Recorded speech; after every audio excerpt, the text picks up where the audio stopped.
اسحاق تھے، حضرت علی کے پاس آ کر کہتے ہیں جی میں نے دیکھا ہے آج اپنی مسجد کے اندر لوگ باتیں کر رہے ہیں دنیا والی.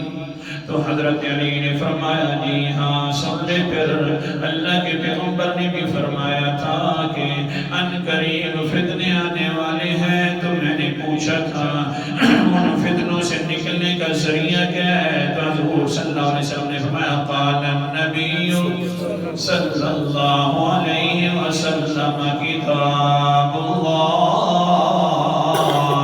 فتنے سے نکلنے کا ذریعہ جو ہے وہ اللہ تعالیٰ کی کتاب ہے. اور پھر کیا فرمایا فیہ نبأ ما کان قبلکم وخبر ما بعدکم وحکم ما بینکم وهو الفضل لیس بالہضل. اس کے اندر وعیدات پہلوں کی بھی ہیں، پھر قیامت والی وعیدات اور تخفیفات بھی ذکر ہو گئی ہیں.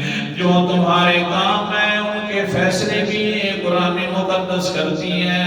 اللہ اکبر کبیرہ، یہ بڑی فضیلت والی